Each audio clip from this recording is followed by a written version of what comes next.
हरियाणा में चुनाव के दौरान बीजेपी की तरफ से नॉन स्टॉप हरियाणा का संकल्प पत्र जारी किया गया था, जिसमें पहला और सबसे अहम संकल्प ये लिखा गया था कि सभी महिलाओं को लाडो लक्ष्मी योजना के तहत 2100 रुपए प्रति माह दिए जाएंगे। लेकिन अब जब सरकार बन गई है और महिलाओं को 2100 रुपए देने की बारी आई है, तो पता चल रहा है कि इस योजना का लाभ उठाने के लिए शर्तें हैं। जो महिला उन शर्तों को पूरा करेंगी, सिर्फ उसको ही इस योजना का फायदा मिल पाएगा। विपक्ष इसको लेकर सरकार पर सवाल खड़े कर रहा है। लाडो लक्ष्मी योजना का मकसद आर्थिक रूप से कमजोर महिलाओं को वित्तीय सहायता देना है। योजना के तहत पहले चरण में 20 लाख महिलाओं को लाभ पहुंचाने का लक्ष्य रखा गया है, लेकिन इसके लिए एक ऐसी शर्त रखी गई है जिसके कारण राज्य की बीपीएल परिवार की महिलाओं को भी इस स्कीम का लाभ नहीं मिल पाएगा, जिसकी अब खूब चर्चा हो रही है। इस योजना के लिए शर्त रखी गई है कि 23 से 60 साल की विवाहित और 23 से 45 साल की अविवाहित महिलाओं को इसका लाभ दिया जाएगा। जिन महिलाओं के परिवार की सालाना आय 1 लाख रुपए से ज्यादा होगी, उसे इस योजना का लाभ नहीं मिलेगा। यानी प्रदेश के बीपीएल परिवारों को भी इस योजना का लाभ नहीं मिल पाएगा। इसके अलावा अगर कोई महिला पहले से बुजुर्ग पेंशन, विधवा पेंशन, विकलांग पेंशन या अन्य सामाजिक सुरक्षा पेंशन ले रही है, तो उसे भी इस योजना का लाभ नहीं मिलेगा। हरियाणा सरकार ने दिसंबर 2019 में बीपीएल की आय सीमा को 1.20 लाख से बढ़ाकर 1.80 लाख किया था। इसलिए स्कीम का लाभ सिर्फ उन्हीं महिलाओं को मिलेगा जिनके परिवार की सालाना आय 1 लाख रुपए से कम होगी। ऐसे में बीपीएल परिवार इस योजना से बाहर हो जाएंगे।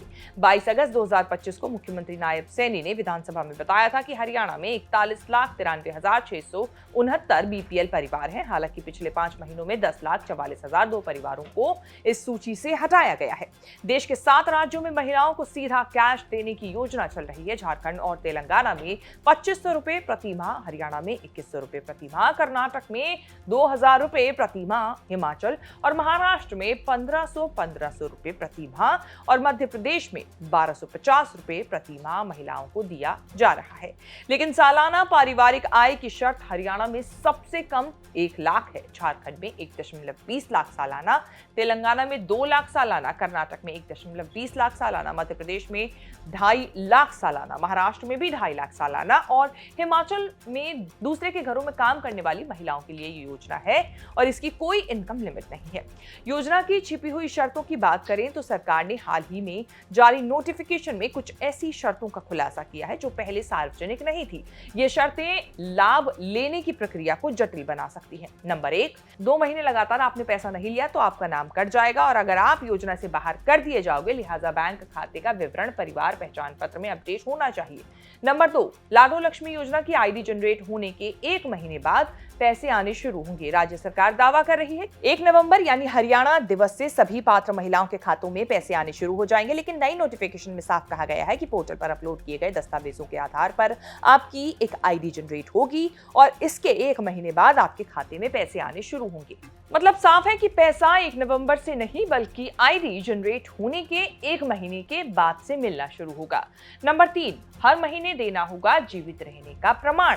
इसके लिए लाडो लक्ष्मी ऐप में जाकर हर महीने लाइवनेस डिटेक्शन टेक्निक से गुजरना होगा, जिसमें आपका फेस रिकॉग्निशन और बायोमेट्रिक का इस्तेमाल कर आपके जीवित होने को प्रमाणित किया जाएगा। नंबर 4, अगर योजना का लाभ उठाने वाली महिला का परिवार सालाना 1 लाख से ज्यादा कमाने लगता है तो महिला की नौकरी लग जाती है, तो अपने आप ये लाभ मिलना बंद हो जाएगा। इसके साथ ही आपको हर महीने अपनी पात्रता का प्रमाण भी पोर्टल पर देना होगा। कांग्रेस की नेता और पूर्व केंद्रीय मंत्री कुमारी सैलजा ने कहा कि हरियाणा सहित देश भर की करोड़ों महिलाओं के साथ बीजेपी सरकार बार-बार छलावा कर रही है।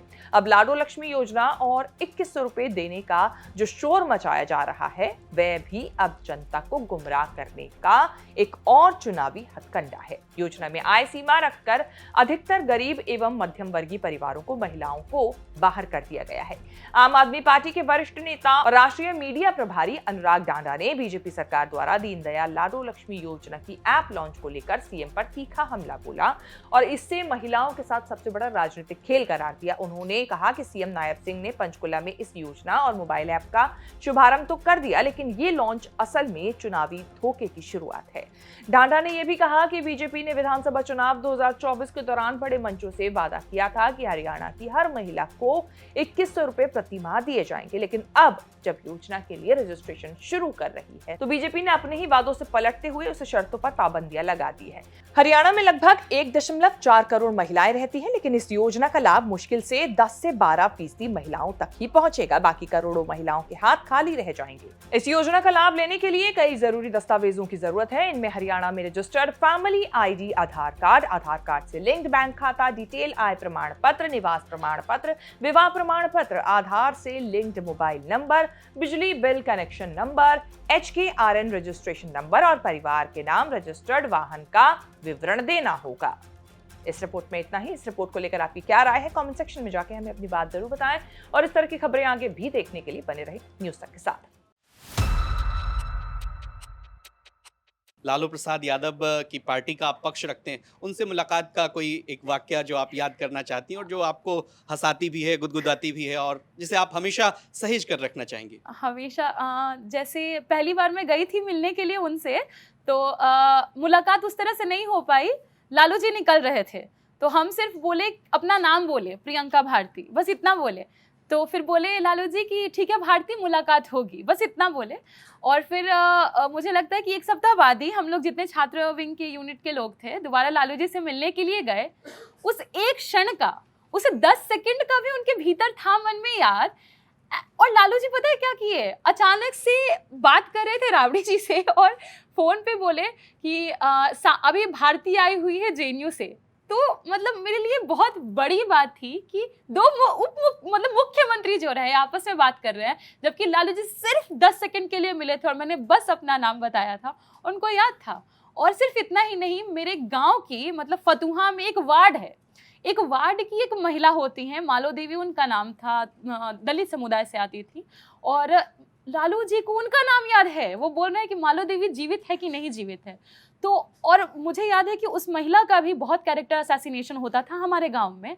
तो मुझे लगा कि लालू जी मुख्यमंत्री रहे, राज्य संभाला, रेल मंत्री रहे, उसके बाद भी उस वार्ड की उस महिला की तस्वीर उनको याद है। वो महिला RJD से जुड़ी हुई नहीं थी, वो सिर्फ वहाँ कुर्सी लगा करके बैठी रहती थी और लालू जी को याद है कि वो कुर्सी लगा के बैठी रहती थी। मुझे उनकी जो याददाश्त शक्ति है लालू जी की हमेशा प्रभावित करती है। लगता है काश ऐसा हम युवाओं के भीतर भी आ जाए। लेकिन सोशल मीडिया के टाइम में आप जब स्क्रॉल करते हैं तो हमको लगता है कि बहुत फोकस का पावर धीरे धीरे घट भी रहा है, पर वो मेमोरी तो मैं जीवन भर सहेज के रखूंगी कि लालू जी ने कहा राबड़ी जी को भारती आई है।